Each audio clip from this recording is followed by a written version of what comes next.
अस्सलाम वालेकुम नाज़रीन, आप देख रहे हैं न्यूज़ टॉक। मैं हूं यशवीन जमाल। नाज़रीन, पीटीआई के मरकजी सेक्रेटरी इत्तलात रऊफ हसन पर कातलाना हमला हुए 48 घंटे से ज़ायद का वक्त गुजर चुका है, लेकिन मुजरमान को पकड़ना तो दरकिनार, पुलिस और कानून नाफिज करने वाले इदारे ताहाल मुजरमान की शनाख्त तक नहीं कर पाए हैं। गो के पुलिस की जानिब से गुज़िश्ता रोज़ SSP इन्वेस्टिगेशन की सरबराही में खसूसी तहकीकाती टीम तश्कील दी गई थी, जिसने तमाम CCTV फुटेज के फोरेंसिक्स, जाए वकुआ से बरामद होने वाले ब्लेड पर फिंगर प्रिंट्स की तलाश और फुटेज में नजर आने वाले चेहरों की शनाख्त के लिए तस्वीर नादरा को भेजने, मुजरमान की गिरफ्तारी के लिए FIA से मदद तलब करने के साथ साथ जियो फेंसिंग भी कर रही है, लेकिन मुजरमों की गिरफ्तारी से मुताल्लिक कोई खास पेशरफ्त अभी तक सामने नहीं आ सकी है। खसूसी तहकीकाती टीम को रऊफ हसन साहब पर होने वाले हमले की मेडिकल रिपोर्ट भी मौसूल हो गई है, जिसके मुताबिक रऊफ हसन के गाल पर जख्म आहनी मुक्का लगने से आया, जबकि रऊफ हसन साहब को इब्तदाई तिब्बी इमदाद PF अस्पताल में दी गई। रऊफ हसन साहब पर हमले की खबर सामने आने के बाद बानी PTI की जानिब से शदीद गम और गुस्से का इजहार सामने आया था। आज अडियाला जेल में रऊफ हसन समेत दीगर PTI की क़यादत ने बानी PTI से अडियाला जेल में मुलाकात भी की है। बानी PTI से मुलाकात के बाद PTI के सेक्रेटरी जनरल और कौमी असेंबली में अपोजिशन लीडर उमर अयूब का मीडिया से गुफ्तगू करते हुए कहना था कि अगर आइंदा पार्टी के किसी रहनुमा को अगवा या गुमशुदा किया गया तो हम मुल्क भर में एहतजाज करेंगे। उनका मजीद कहना था कि बानी PTI ने मियां असलम इकबाल और हमाद अजहर को पंजाब में पार्टी को लीड करने की हिदायत भी जारी की हैं। नंबर 1 इमरान खान साहब का ये हुक्म है और जोर तरीके से गैब करना या अरेस्ट करना हमाद अजहर साहब का या मियां असलम साहब जो कि हमारे लीडर हैं और MP हैं पंजाब असेंबली में, या ये किया गया किसी सिक्योरिटी एजेंसी ने या पुलिस ने, इसकी हम लोग शदीद तरीन मुज़ामत करेंगे।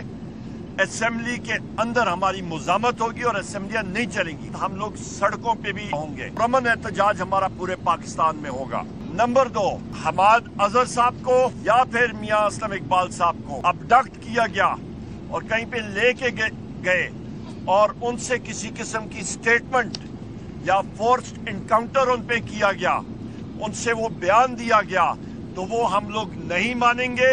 ये दोनों साहिबान पाकिस्तान तहरीक इंसाफ का हिस्सा थे, हैं, और किसी किस्म की उनकी स्टेटमेंट जो कि जोर और जबर से ली जाएगी, वो पाकिस्तान तहरीक इंसाफ बहुकम वजीर आजम इमरान खान साहब हम लोग नहीं मानेंगे और वो पाकिस्तान तहरीक इंसाफ का हिस्सा रहेंगे। तीसरी अहम चीज, हमाद अजहर साहब और मियां असलम साहब अपनी कानूनी कार्रवाई करके और फिर वो बाहर आए और पंजाब में पार्टी को लीड करें।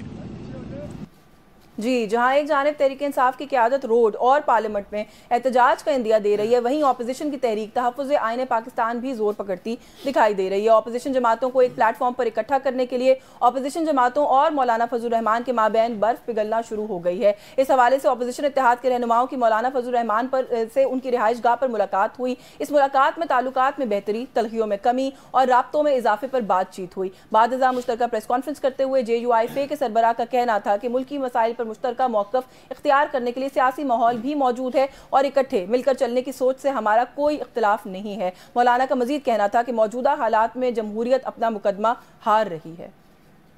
इसमें कोई शक नहीं है कि आईन पाकिस्तान उसकी कोई हैसियत नहीं रही है और पार्लियामेंट की अहमियत ख़त्म हो चुकी है।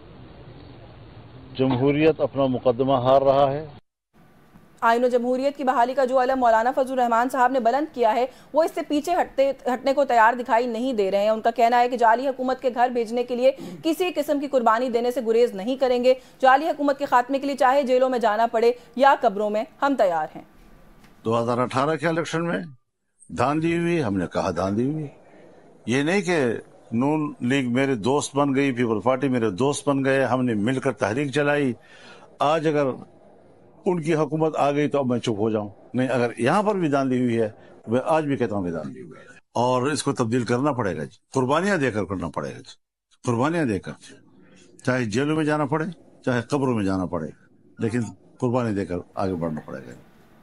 जी नाज़रीन, रऊफ हसन साहब के साथ जो अनफॉर्चुनेट इंसिडेंट पेश आया और ये जो दीगर इशूज़ हैं, इन सभी पे बात करने के लिए हमारे साथ खुद रऊफ हसन साहब इस्लामाबाद स्टूडियोज में मौजूद हैं। अस्सलाम वालेकुम sir, it is very good to have you in the studio. Such a pleasure being here. नहीं, एंड ऑनेस्टली अल्हम्दुलिल्लाह अल्लाह ने आपको एक्चुअली एक दूसरी जिंदगी दी है और एक बड़ा ही अनफॉर्चुनेट इंसिडेंट था जो हुआ, उसके ऊपर तो मैं आपसे बात करूंगी। आप वैसे काफ़ी जगह बात भी कर चुके हैं, लेकिन मेरा ख्याल है सबसे पहले, क्योंकि एक तो हमने देखा कि कल आप भी एक बहुत इमोशनल स्टेट में हमें नजर आए, जो कि आई थिंक बड़ा बेसिक जनरल ह्यूमन नेचर है।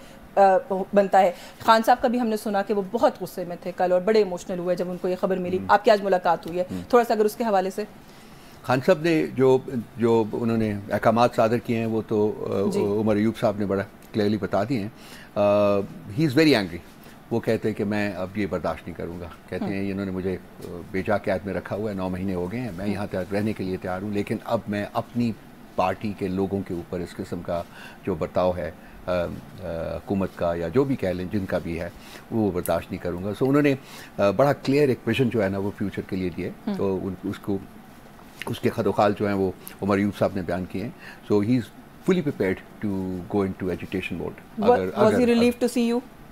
All well and fine. Of course, it's always a pleasure meeting him. نہیں, because after what you've been through, تو میرا خیال ہے کہ اس کے بعد میں بھی آپ کو پروگرام سے پہلے بھی کہہ رہی تھی کہ ہم سوچ رہے تھے کہ ابھی 10-15 دن کے لیے رؤف صاحب جو ہے وہ ریسٹ کریں گے, لیکن جس طریقے سے آپ نے باؤنس بیک کیا ہے, کیا موٹیویشن ہے اس کے پیچھے؟ آپ تو اگلے دن آ گئے, بلکہ آپ تو شام کو بھی میں نے سنا ہے جانے کے لیے تیار تھے میڈیا کے اوپر, شاید گھر والوں نے نہیں جانے دیا. وہ ہاسپٹل میں پڑا ہوا تھا, صبح کے کانٹے لگ رہے تھے, ٹانکے لگ رہے تھے, تو نہیں موٹیویشن نہیں کیا. یاسمین آئی تھنک 18 سٹچز آئے ہیں آپ کو. ہاں 18 ٹھیک ہے, it's very deep, it's 1 inch deep. So I am fortunate کہ میرا جاب وغیرہ سارا جو وہ بچ گیا. وہ ڈاکٹرز بھی حیران ہو رہے تھے کہ یہ کیسے ہو گیا. لیکن دیکھیے موٹیویشن کی بات کی ہے, موٹیویشن کچھ نہیں ہے. دیکھیے ساری زندگی گزر گئی ہے ہماری, اور ایک دور کے بعد دوسرے دور میں ملک جو ہے وہ نیچے جا رہا ہے, ریاست نیچے جا رہی ہے, کمزور ہو رہی ہے. کبھی ایک مافیا آگے بیٹھ جاتا ہے, کبھی دوسرا مافیا آگے بیٹھ جاتا ہے. ان سب کو اسٹیبلشمنٹ کی سپورٹ رہی ہے,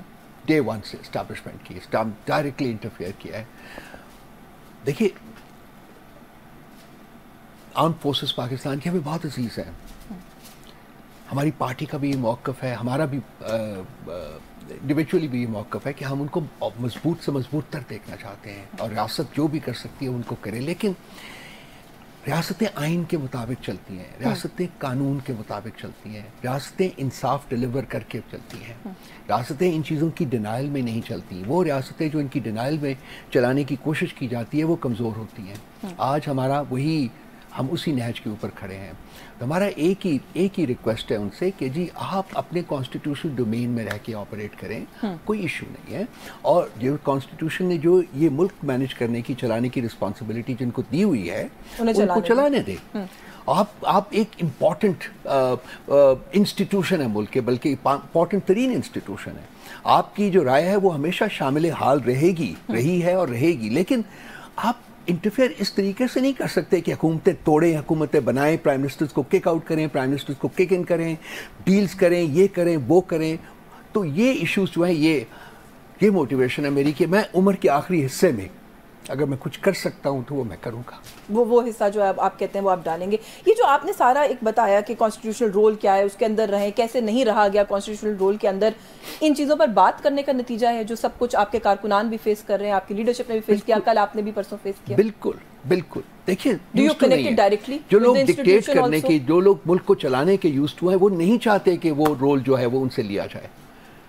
مطلب یہاں ہر الیکٹڈ حکومت کے ساتھ, الیکٹڈ / ان الیکٹڈ حکومت کے ساتھ یہی ہوا ہے. دیکھیے موسٹ آف دا ٹائم جو کہ ہمارے جو 47 کے بعد تو ان کی ڈائریکٹ حکومتیں تھیں, یا پھر حکومتیں تھیں وہ جو کہ وہ مینیج کر رہے تھے فرام بیہائنڈ دا کرٹنس, جو اسٹوڈیوز تھے سارے, frankly from one to the other, وہ کرتے رہے. اور پھر ملک میں ایسے حالات کریٹ کہ آج پاکستان کا کوئی دوست نہیں رہا اس خطے میں جہاں بیٹھے ہوئے. انڈیا کے ساتھ تو ہماری ٹریڈیشنل پرابلمس ہے, افغانستان کے ساتھ دیکھیے آپ کے پرابلمس گریو ہوتے جا رہے ہیں. ایران کے ساتھ جو بھی ہوا وہ بھی آپ کو پتہ ہے سارا کچھ. چین ایک ہمارا ٹرسٹ وردی پارٹنر ہے, لیکن کوشچنز ہیں وہاں بھی سارا کچھ کر رہے ہیں. اور جن لوگوں نے ہمیں تنگ کیا, جن لوگوں نے ان ملک کو کمزور کیا, ہم انہیں کی گود میں دوبارہ بیٹھے ہوئے ہیں. کیسے ہوگا؟ اور دوسری بات ہے کہ اکنامک ایکٹیویٹی پاکستان کی اس وقت جو اس حد تک گمبھیر ہو چکی ہوئی ہے, اس حد تک گمبھیر ہو چکی ہے کہ آپ کے سروائیول کے ایشوز ہیں. یہاں آپ چھوڑیں اس ملک کو, آپ رہنے دیں. جو سیاستدانوں کو چاہیے کہ وہ ایک رسپانسبلٹی ٹیک آن کریں, اور ایک اسٹیبلشمنٹ کا جو اپنا رول ہے کانسٹیٹیوشن میں درج ہے اس کے مطابق اس ملک کو چلایا جائے, اور کوئی حل نہیں ہے. اچھا, گیون دا بلیک سچویشن جو ابھی آپ نے خود بھی جس کا اعتراف کیا کہ معاشی صورتحال بری ہے, پالیٹکس کا تو ہمیں پتہ ہی ہے ویسے ہی وولٹائل رہتی ہے, اس کے بعد اداروں کی ڈومین کے معاملات, وہ سارا جو بھی آپ نے سب کچھ بیان کیا, اس میں پاکستان تحریک انصاف سڑکوں پر نکلنے کی بھی بات کرتی ہے. Do you think think you will add to the problem? देखिए Solution पे तो नहीं हुआ ना, फैक्ट नो कि जो हम सड़कों पे नहीं निकले अभी तक, यू नो, वो इमरान खान वो यही कहते हैं कि जी वायलेंस नहीं मैं चाहता। और हमारी पार्टी के अंदर से प्रेशर आया। मुझे पता है कि कई औकात में हम गए हैं जब बात करने के लिए, तो डिमांड हुआ है उनसे कि जी आप क्यों नहीं करते। आप सोशल मीडिया के ऊपर जाइए, हमें गालियां पड़ती हैं, हमारे फॉलोअर्स, हमारे जो एक्टिविस्ट हैं वो गालियां देते हैं कि भाई कब निकलोगे। लेकिन अब तो खान साहब ने कहा है ना कि कॉल का वेट करें, मैं दूंगा कॉल। मतलब जो रियासत की फस्तायत है पीटीआई के बारे में, वो आज भी हमें जलसे करने की इजाजत नहीं है। 2 महीने से हम फैसलाबाद में जलसे की इजाजत ले रहे हैं, नहीं मिली। कराची में 2 महीने से ले रहे हैं, नहीं मिली। और जगह पिंडी में, रावलपिंडी में नहीं मिल रही। क्यों? वो ये सारे जो राइट्स है पॉलिटिकल पार्टी के हैं, वो सिर्फ हमें ही क्यों डिनाई किए जा रहे हैं? और दूसरी बात है कि जो आपका हर दिन दूसरे तीसरे दिन, यू नो, एक तो आपके बारे में भी कानून आ गया, वो जो डेफमेशन है, आई मीन इट्स फस्तायत। ना किसी स्टेक होल्डर को ऑन बोर्ड लिया है, ना किसी से पूछा है, किसी की बात नहीं की, किसी पॉलिटिकल पार्टी से डिस्कस नहीं किया। पीपल्स पार्टी ने भी अपने आप को डिस्टेंस कर लिया उससे, वो भी शरीक कार नहीं बनना चाहते, उन्होंने भी कर लिया। तो देखिए ये मुल्क चलाने का तरीका तो नहीं है ना। इसके पीछे एक मिलिटेंट ज़हन है, इसके पीछे एक डेमोक्रेटिक ज़हन नहीं है, एक जमहूरी ज़हन नहीं है, एक आईनी ज़हन नहीं है। ये डिक्टाट है कि जी मुल्क ऐसे ही चलेगा क्योंकि मैं चाहता हूं कि मुल्क ऐसे चलेगा।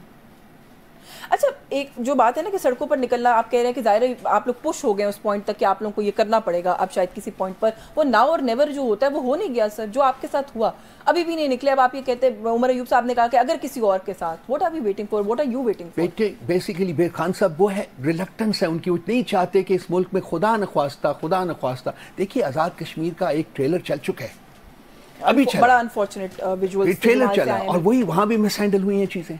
कश्मीरियों के बारे में, मैं कश्मीरी, मैं ब्लू ब्लडेड कश्मीरी, मुझे हमारे बारे में कहा जाता है ये बड़ी वीक कौम है, ये तो लड़ नहीं सकती है, ये तो बाहर नहीं निकल सकती है। ये जल्दी एक अंडरस्टैंडिंग है। देखिए जिस तरीके से आया, you know, when you push people to desperation, then this happens। ये मसले तो सर आपको पता है, चमन की बात कर लें, लोग वहाँ बैठे हैं, गिलगित बल्तिस्तान में लोगों की ग्रीवेंसेस हैं, लोग बाहर बैठे हैं, वो तो हर तरफ ये मामला तो चल रहे हैं, इसमें तो कोई दो राय नहीं है। लेकिन ये एक सोचने का मकाम नहीं है उन लोगों के लिए जो जिनके हाथों में इस वक्त ताकत है कि जी ये क्यों हो रहा है, क्यों एग्रीवेशन हो रही है।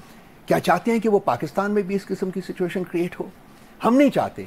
आपने पूछा सवाल, उसका जवाब है कि खान साहब रिस्ट्रेन कर रहे हैं, नई लोगों को कॉल दे रहे कि आप बाहर निकलें।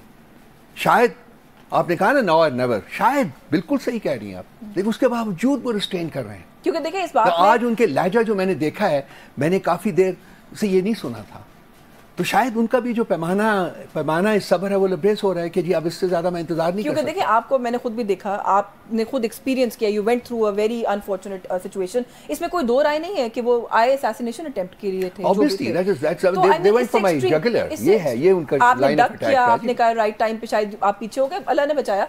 लेकिन द पॉइंट इज कि ये इससे ज्यादा एक्सट्रीम क्या होगा? मेरा सिर्फ ये सवाल है कि, और वो भी इस्लामाबाद में, दिन दिहाड़े फेडरल कैपिटल में मुल्क के, या तो ना कि आप कहीं साइड पर थे, कहीं दूर थे। अब क्या है, मतलब मैं चला जाता और लोग हैं और चले जाएंगे, तो वो मेरा ख्याल नौबत नहीं आएगी। आज की मुलाकात के बाद मेरा ख्याल है कि मैं इस नतीजे के ऊपर पहुंचा हूं कि वो बहुत कन्विंस्ड हैं आपके, the time is come. I really have to ask you this question. आपके साथ एक दिन पहले मैंने बल्कि आपको सुना कहीं पर भी, आपने कहा कि वो चेहरे मेरे जहन में हैं, और वही चेहरे थे जो एक दिन पहले भी एक और न्यूज चैनल के बाहर आपके साथ हुआ, लेकिन आप एक न्यूज के बाद, और आप जो है वो फॉर्चुनेटली उस गाड़ी में बैठने में कामयाब हो गए। आपने क्यों नहीं रेस किया? बस ये मैं अपने आप से सवाल करता हूँ। May be you know, tweet कर देते, किसी कोई एफआईआर, कोई पुलिस, नहीं, वहाँ सारे उनके एक न्यूज के जर्नलिस्ट खड़े थे, एग्जैक्टली। आई मीन उन्होंने देखा सारा कुछ होते हुए, उन्होंने सब कुछ होते हुए देखा, सब जर्नलिस्ट खड़े थे, वो एक न्यूज के खड़े थे। You should have spoken up. I should have. I totally agree with you. बिल्कुल, I should have spoken up. I should have warned myself. उस दिन भी I think वो आपको थ्रेट कर रहे थे। हाँ, थ्रेट था उनका। They were very violent, you know. They were very aggressive and violent, you know. They were pushing me. They hit me. They pushed me into the car. Then they banged the door on my leg. Did you pick it up कि ये शायद मेरे लिए आए हैं? You thought कि वैसे ही कोई लोग हैं? मैंने कहा ये लोग ऐसे हैं, पता नहीं ये किस लड़ाई हुई है, कोई गुस्से में आए हैं, इनको मतलब you know थोड़े से अनरीजनेबल ये लोग हैं, इनसे शायद यू नो मे बी अपना को गुस्सा निकाल रहे हैं, कुछ कर रहे हैं। आपने उसको अपनी जात से नहीं, शायद मैंने उसको अपनी जात से डायरेक्ट मंसूब नहीं किया कि ये मेरे ऊपर गुस्सा है या कि मेरे ऊपर ये, हालांकि उनके हम वो कह रहे थे कि जी हम छोड़ेंगे नहीं, तो पता नहीं इस किस्म की गुफ्तगू कर रहे थे वो। I was too engrossed to know in an effort to get into the car. I think वो भी सेंसिबल था, लेकिन ये है कि जिस तरह के हालात और जो सिचुएशन है, आप थोड़ा से अगर इसके ऊपर उस वक्त प्रॉम्प्ट होते तो शायद شاید میں اپنے ساتھ 2-3 گارڈ رکھ لیتا تو شاید یہ بچ جاتا. شاید نہیں صحیح یہ ہو سکتا تھا. مجھے بریک کا کہہ رہے ہیں, بریک سے واپس آ کے تھوڑا سا یہ جو ایف آئی آر والا معاملہ ہے اس پہ بھی بات کروں گی, کیونکہ خبر یہ چلی ہے کہ شاید آپ کی مرضی کی ایف آئی آر کٹ گئی ہے. نہیں کٹی؟ میرے علم میں نہیں ہے. نہیں. اچھا, یہ پھر خبر میں آپ سے پوچھتی ہوں اس بریک کے بعد. ایک بریک لیتے ہیں ناظرین, ایک بریک کا وقت ہو رہا ہے, ہمارے ساتھ رہیے.